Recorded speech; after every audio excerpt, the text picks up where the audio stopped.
All right. Well, thank you to all of you for being here today, and thank you for being the heroes for all the children here at the CHEO Hospital. And I want to just thank Helen and Nick for organizing this and for giving me this opportunity to talk to you all today. I'm Bonnie Miller, and mindset matters to me. I don't know about you, but I like to be joyful. I like to have vibrancy, and I like to feel free. And so I want to talk to you today about my best top 10 mindset hacks that have enormously changed my life. Before we get started, I just want to start with a grounding exercise. I want you to all take a deep breath and close your eyes. I want us to get here and now. Because when we're in the here and now, we can absorb more. We can listen more. We can feel more. Just put all other thoughts aside for now and just be in the here and now and get comfortable. Relax your jaw, relax your shoulders. Relax your arms and your legs. It's my intent to have you leave here today with something that is going to inspire you or motivate you or take action on something that's going to change your mindset. So now just take a good stretch. Okay, and are we ready to learn how to have a better mindset so we can have more vibrancy, joy, and freedom? So a good place to start is telling you about why mindset matters to me and how devastating it can be when you get caught up in your own limiting beliefs. You know, I spent over 5 decades, 5 decades, thinking the worst things about myself. Not always, but a lot. But today I'm here to tell you that no matter what limiting beliefs that you have had about yourself, I've had each and every one of them too. And it's never too late to change your thoughts and to change your life. So I'm going to start at the beginning. I'm going to help you to understand what I've overcome and what it's taken for me to be able to speak here today. My trauma journey started at a young age. When my mom was pregnant, or around the time that I was just born, my dad was diagnosed with a terminal illness. And there was no way of knowing back then how long he would live. And in the last year of his life, when he could no longer work, I was 4 years old then. I wasn't in school yet. He wanted me constantly by his side. And so we spent the last year together. And it was great for me because I come from a family of 10. So I didn't have to compete for his love. And 2 months before my 6th birthday, he lost his battle. And I went from feeling safe and loved and in the comfort of my father's arms to feeling very alone, terribly sad. And if I cried, I was called a crybaby. Crying was seen as a sign of weakness, so we all bottled it up. My mom became a single mother in 1965, living on a farm with 10 children to take care of from age 21 to 5. It was chaos. I no longer felt safe because no one was talking about it. Everyone was sad. I spent much of my time hiding in that barrel you see me in, literally, and just doing my best to stay smiling, quiet, and out of sight, just to avoid being picked on. And in the midst of everyone's grief, I learned to view myself as unworthy and not good enough. I'm sure that some of that resonates with some of you. I desperately didn't want to be abandoned again, and yet 9 years after my dad's death, I was orphaned at age 15. I had just moved with my mom and my grandmother and my older sister from the farm into town, and less than a year later, my mom was gone too. I had to leave my best friend, my town, my school, everything that was familiar to me, to go live with my second oldest sister. Once again, we were all trying to find our way in the darkness. So I lived my life with a lot of fears and doubts about myself. And in a powerless state of mind, always believing I can't. It's too hard for me. As a young adult, I was aware of my suffering state, and I tried to use self-help approach, but it was just always a temporary fix.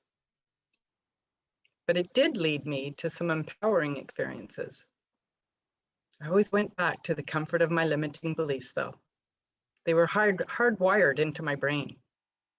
They were my driving force. It was like there was comfort in being the victim. Anybody relate to that? I had been abandoned so many times that as an adult, I didn't want to be abandoned again. So it shouldn't be a surprise to tell you that consciously or subconsciously, everything I did was to protect myself, or so I thought. From drinking a lot to choosing partners who wouldn't treat me very well, so it would be easier to leave them rather than be abandoned again. My life was like a roller coaster ride, but the truth of the matter is I created that ride. I was making unconscious decisions based on my limiting beliefs. But all of that changed a few years ago when I learned that my only daughter and her husband were trying to have a baby, my first grandbaby. And I didn't want this little baby to grow up with the same heartache that I had had. So with new determination, I made 4 changes in my life, one after the other. I ended a long-term toxic relationship. I invested, yes, I invested in myself and enrolled in a health and life coaching program, and then another mindset and business coaching program, because I wanted to have a business that allowed me to travel, make decent money, and help people. And the third thing I did was I quit drinking completely. And the fourth thing I did was I became a grandmother to my adorable sweetheart, Peter. I've spent the last several years on a personal development journey, working with coaches to help me overcome my own limiting beliefs and to create a beautiful life that makes me excited to get up every day. I started my coaching business, coaching a 90-day one-on-one empowerment program. My mindset has shifted enormously. And now I feel it's like my duty to share this with others, the importance of mindset in order to live a really meaningful life. So without further ado, I'm going to start with the first mindset hack. Awareness. It's the key to transformation. We have 5 primary drivers that starts with our beliefs, which is the core operating system of our brain. We have a belief, which becomes a thought. We have a thought that becomes a feeling. That becomes our action. And the action we take becomes our result. So when we become aware of our thoughts and our feelings, our actions, our body language even, our behaviors, then we can ask ourselves this question: is this result hindering or harming or hurting or holding me back? Or is it helping or healing or empowering me? So awareness helps us identify our limiting beliefs. I remember years ago, I had been working in retirement homes for the past 6 years and as a marketing and community relations coordinator. And a good friend of mine told me to apply for this general manager position that she read about at a posh retirement home. She thought I'd be really good at it. So that core operating system, my limiting beliefs, told me, I'm not good enough. I'm not smart enough. I can't be a boss of 50 staff or more. They won't take me seriously. I'm not confident enough. It's too scary. That's out of my comfort zone. I felt afraid, and it made me feel uncomfortable. So the action I took was inaction. Therefore, the result was nothing, just staying right where I was. And I remember how it made me feel bad when the woman who got the job was a lot younger than me and didn't have as much experience. But she had more education, so I thought that's what it was. Yeah, she's smarter than I am. Did that harm me? It hindered me from opening up new possibilities for myself. And I confirmed in my mind that, no, I'm not worthy of success or making more money. So I invite you to become aware of your thoughts and your feelings, your actions, your results. And ask yourself that question. Is that helping me or is that hindering me? Okay, let's go on to the next one. Meditation. It's a technique to heighten our awareness, to focus our attention, to bring us more peace, more calm, to feel grounded, to have clarity. And it's a great way to set intentions for the day, to start our day on a positive note. And these days, there's a lot more stress and anxiety. So meditation can really help with that. It's not about turning our thoughts off. It's about observing them without judgment. And you know, there's so many types of meditation out there. There's mindfulness meditation. There's mantra meditations. One mantra that I use, that I repeat, is I am vibrant, joyful, and free. And I'll just sit and close my eyes, or I'll focus on something straight ahead of me. And I'll just repeat that out loud and then just in my mind. And I set a timer for sometimes 10 minutes, sometimes 20 minutes. There's no right or wrong way to meditate. There's music meditation. I love putting meditative music on when I'm cooking. And there's guided meditations. And that's really good if you're just starting with a new goal. So check out the internet. Check out apps. There's lots of apps out there for meditation. And I invite you to just start meditating if you haven't before. It helps me get grounded, it helps me get clear, and it helps to set my day on a positive note. Okay, next one is visualization, which is similar to meditation, but in a guided visualization, you'll form a mental image of something that you want to achieve, for example. And it's using something visual to interpret what we want. For example, if we want to achieve a goal, we might imagine ourselves climbing a mountain as a way of reaching that goal. So instead of looking way up at the mountain and thinking, oh, I could never get to the top of that, we can see it as a challenge. And as we take one step at a time and we're enjoying the journey, knowing that we'll all have this breathtaking view when we get to the top, gives us a wonderful feeling of accomplishment. Sometimes visualizations are used to help us understand a situation, like visualizing a past situation where we had a limiting belief. I use visualizations as a coach to help empower my clients to see their potential. And I've been coached with visualizations. I had a coach guide me through a visualization a couple of years ago around around my childhood trauma, my abandonment issues. And near the end, she had me as the adult holding and hugging myself as a little girl that I once was. And I remember how powerful that was, but more importantly, how transformative it was.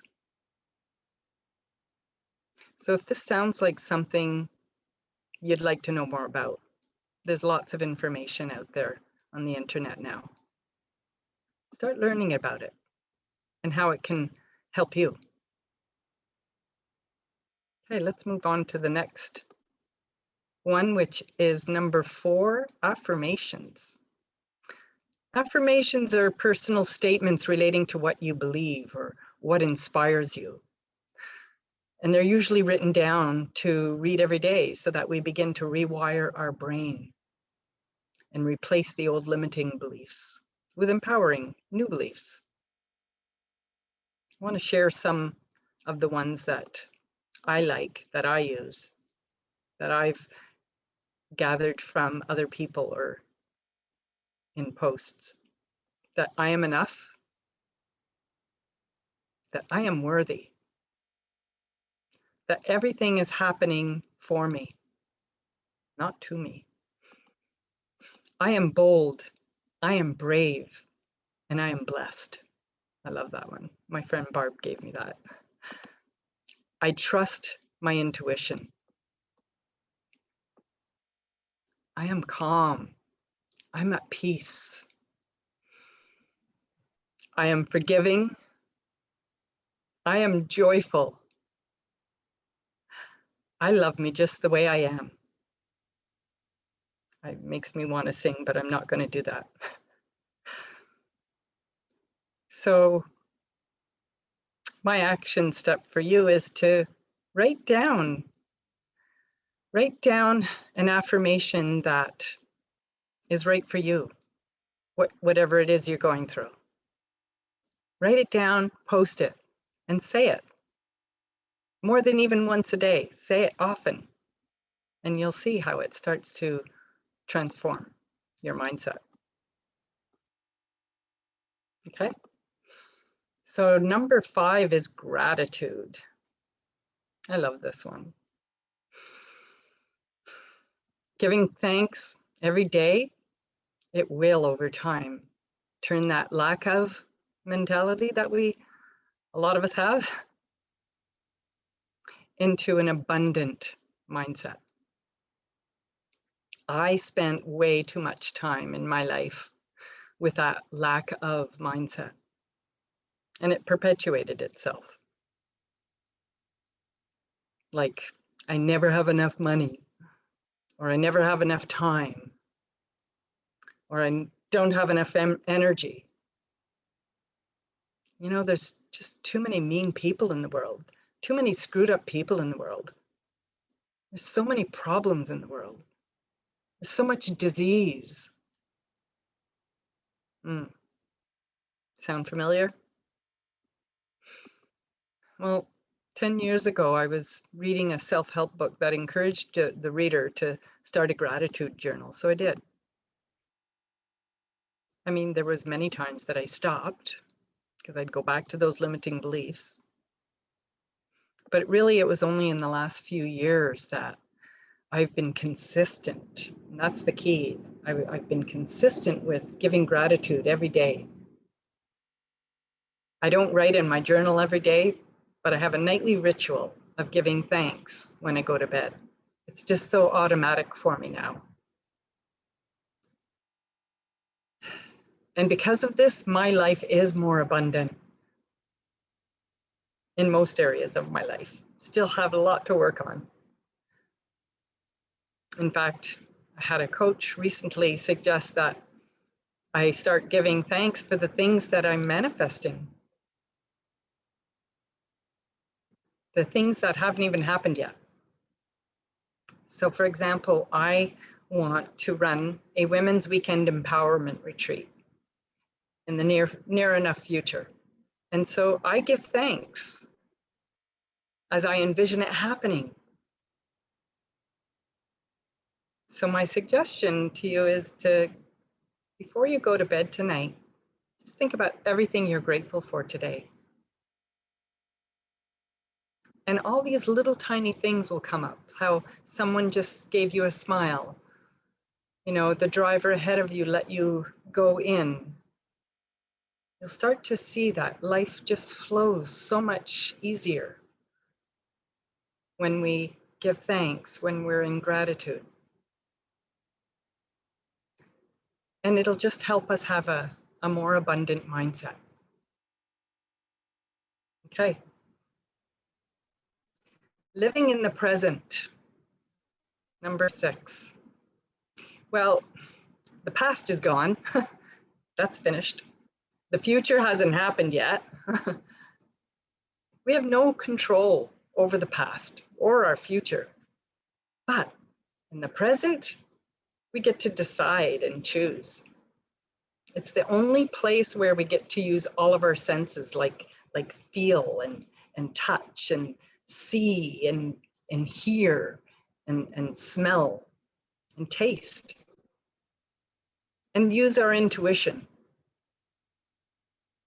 When we're in the past, we're usually thinking of the pain that we had in experiences, or the sadness, or the fears. And when we're thinking of the future, we're usually worrying about what hasn't even happened yet, the unknown. But in the present, you get to choose. And I choose happy. So catch yourself. When you're thinking of the past or the future, what feeling comes up for you? Think about the times when this is likely to happen. Like, I know for me, I get into bed and I start thinking of the future. Or when I'm driving, sometimes I'm thinking of the past. So think of the times when you're more likely to think of your past or think of your future, and focus in on how it's making you feel. And there's a great little exercise that you can do to be in the present moment. And it's the 5 senses exercise. So you think of the 5 senses. So right away, to ground yourself, just see 5 things. So 5 things that you can see, name them off. Look at 4 things that you can actually feel. You know, you feel your hair, you feel your clothing, you feel your computer. Think of 3 things that you can hear. You hear the birds singing, you hear your AC on, you hear the buzz from your laptop. 2 things that you can smell. Oh, I can smell the essential oils that I was burning earlier. And 1 thing that you can taste, my good old soda water.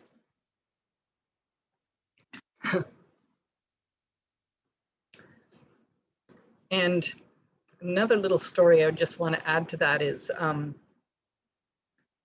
was listening to Oprah Winfrey on I think it was a podcast that she had, and she was interviewing Eckhart Tolle. And he wrote a book called The Power of Now. And when she was interviewing and said that book, The Power of Now, I got up and I ran into my bedroom, and beside me was the book, The Power of Now. And the day before that, I had been reorganizing some things, and I came across that book. And it had been sitting in this little cupboard of mine for, I don't know how long. I don't even know where it came from, how I got a hold of it. But I took it out and I said, I'm going to start reading that. And I put it beside my bed. Call it coincidence or serendipity. So let's go on to the next one, which is creativity. It's not just for artists. Yeah, we're all creative. Have you ever heard people say, I'm not creative at all? I'm really not creative at all, but that's not true, because we're creative when we're at work, problem solving. We're creative when we're cooking, when we're taking out the leftovers and throwing something together.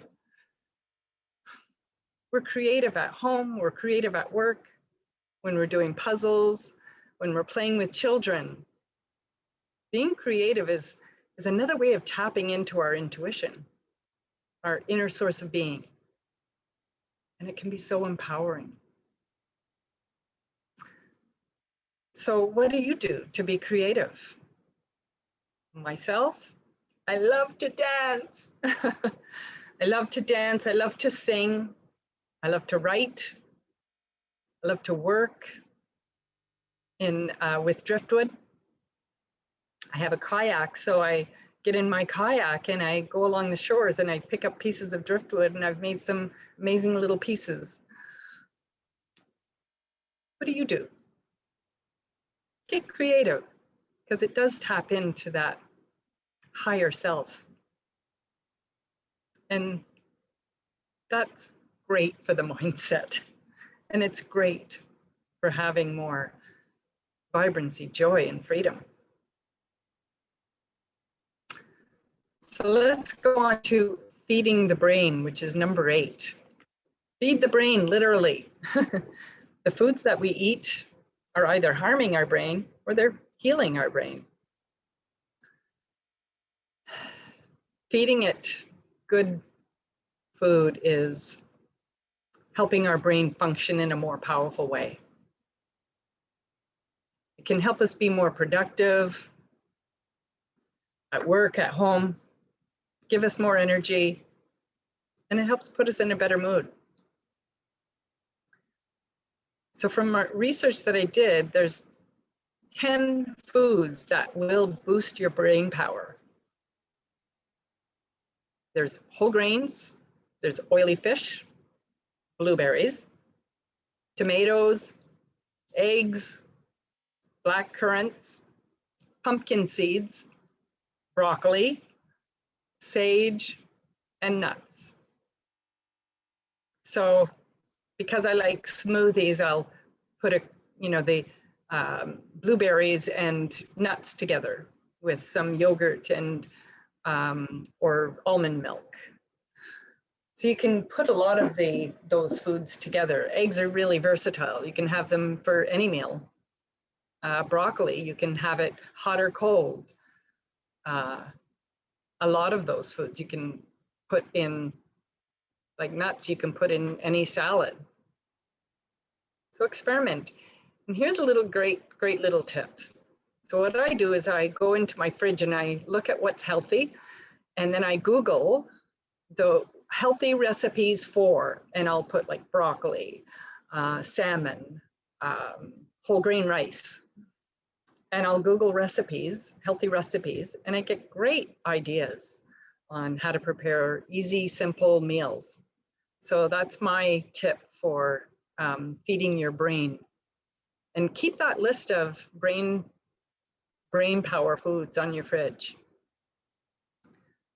So let's move on to exercise your body. Well, exercise isn't just for the body. We know that it's also for the mind. It plays a big role, in fact, on the functioning of our brain. Movement is exercise. So if we're mowing the lawn, if we're gardening, or if we're doing housework, it all counts as exercise. It's not only keeping our mind sharp, it improves our cognitive function, and it slows down the mental aging process. I like that. And it activates all the feel-good chemicals like the endorphins and dopamine and serotonin. My favorite exercise or movement is dancing, walking, yoga, bicycling, hiking, kayaking, swimming. What are yours? Take the time to write down all the different things that you can do. And here's another little tip. When you're watching TV, you can use your legs up in the air and like a bicycle to exercise your legs, or Instead of parking close to work, you can park far away and walk. You can take your bicycle to work, possibly. You can take stairs when they're available to take. So look at all the different ways that you can keep your body moving, because it's not only good for your body, it's good for your brain. And that's going to help with your mindset. And last but not least is self-care. Self-care is about valuing who you are and trusting your intuition. It's reminding yourself that you are important. It's taking time for you, letting go of your past, your pain, your self-doubt, and your perfection. And it's about setting boundaries for yourself, which is learning how to say no. And it's holding yourself accountable so that when you say you're going to do something, you do it. So that you don't start beating up on yourself when you don't. And it's about accepting praise. I used to always say, oh no, I'm not very smart. Somebody would say, oh, you're so intelligent. Oh no, I'm not really very smart. Self-care is about relaxing and just slowing down. It's doing the things that make us feel good, like going to the spa for a massage or a pedicure, going for a nature walk, doing some yoga, dancing, singing, reading, treating yourself now and then to maybe a luxury item. Because when we take good care of ourselves, people notice. Some will judge you. Oh, she's such a bitch. Or she's so selfish. Guess what? It's none of my business what people think of me. That's my story and I'm sticking to it. Because there are some people who are going to be inspired. And some will be proud. What we do for ourselves makes it easier to do for the same for other people. Accepting, loving, respecting, trusting, being real, treating ourselves, valuing ourselves, not judging ourselves, forgiving ourselves. Big one. These are things that I'm still working on all the time. When I started this journey, one of the questions was asked of me, what do you really want, Bonnie? What do you really want? To take time to really think about that. I'd never asked myself that question before. I was a people pleaser, so yeah, I had to really peel away a lot of layers to answer that question. I had to do some really deep digging, and I'm still doing that. But it's been so worth it.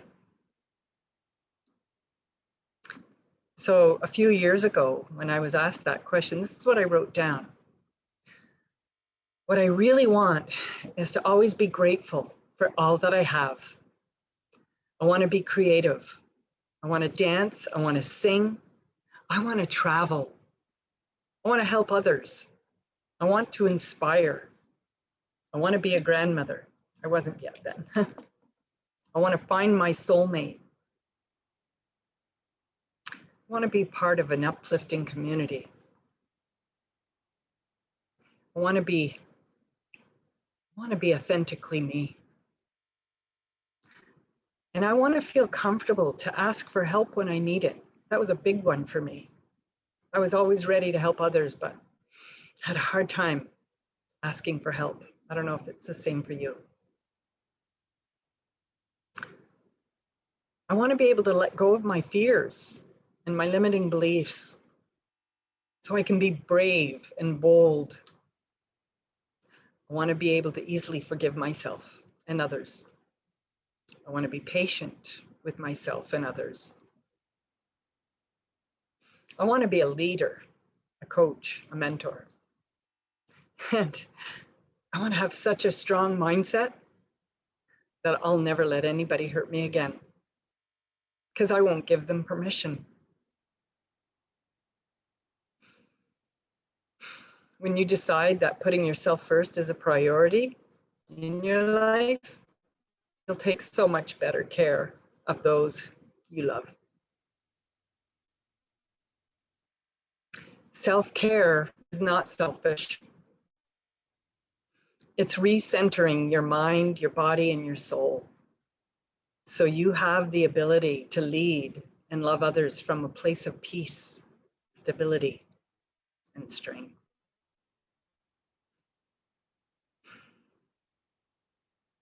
I think this quote sums up the 10 top mind hack tips that I've shared. We all have issues because we all have a story. I hope my story today resonated with some of you. No matter how much work you've all done on yourself, we all snap back sometimes. We all doubt ourselves. We all compare ourselves.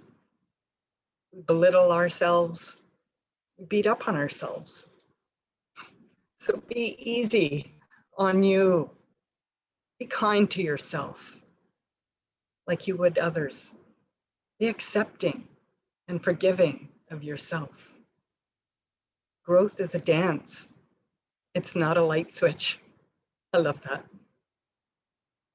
Grow, dance with grace, with perseverance, with creativity and authenticity.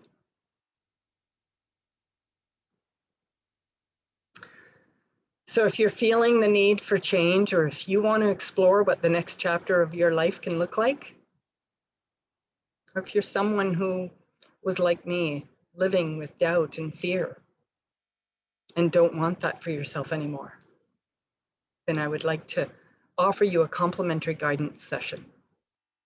And it would be my honor to take the next step beside you. There's absolutely no obligation, no pressure. But I'm happy to share what my program is all about if that's something you think you're interested in. So here's my contact information. So you can arrange a guidance session with me. You can text me, you can email me, or you can go to my Facebook business page, Awaken Our Soul. I want to thank you all for being here with me today and giving me this opportunity. If anybody has any questions right now, please, I'll check in the chat here. Yeah. You're welcome, Liz. Oh. Yeah. Yeah, vulnerability is one of the things to look at, right? When we're trying to learn how to be our authentic self, when we're peeling away the layers, that's where vulnerability comes in. Yeah. Thank you.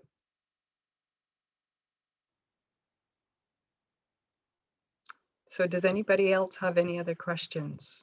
I'm happy to answer.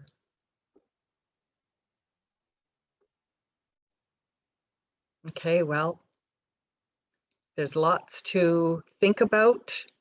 If you can put in the chat just one thing that you're walking away with today, what would it be? What would be the one thing that you got out of today?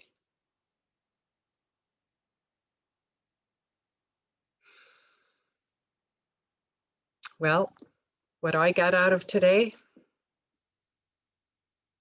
was that this didn't kill me. Yeah, to always be grateful. Oh, love it.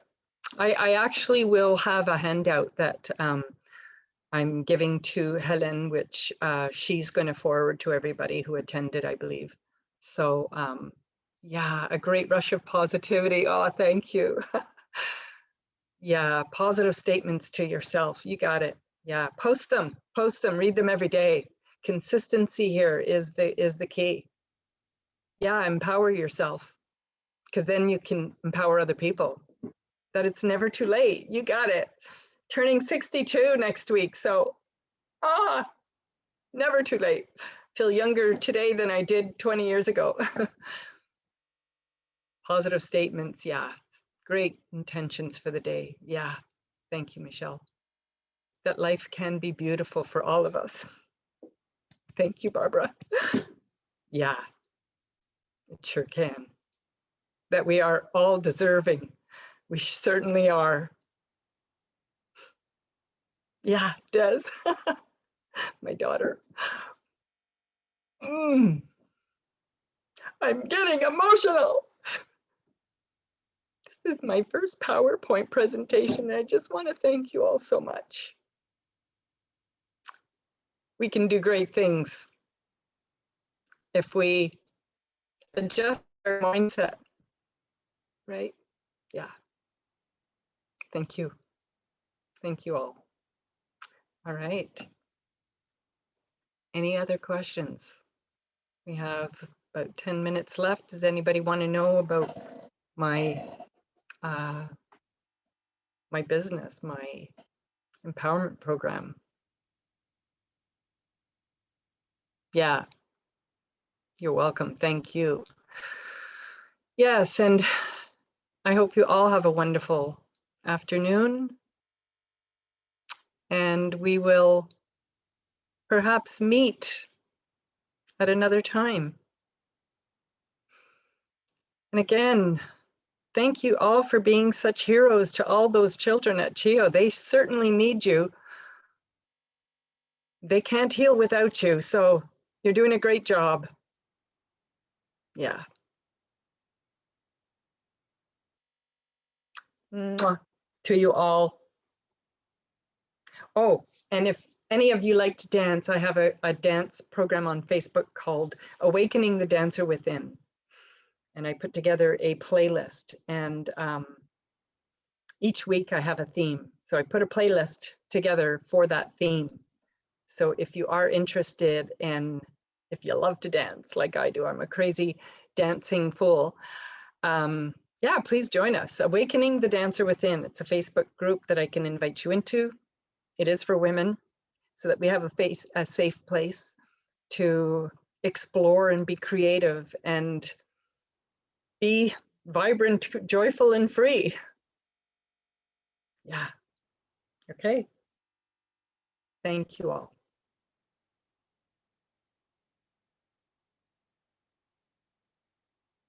Thank you, Paula.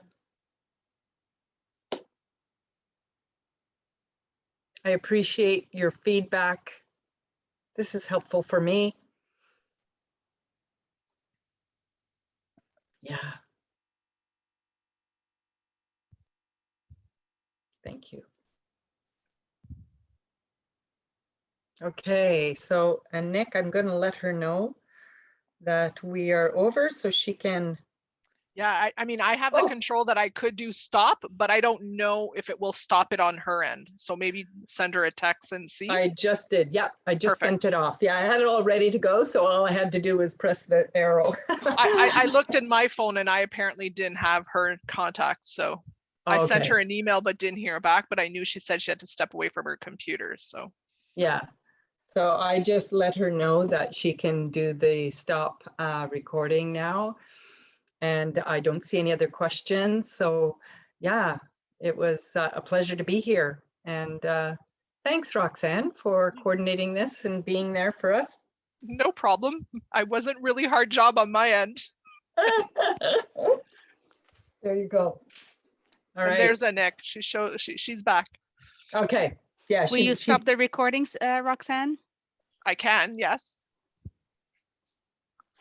Oh, the only thing though,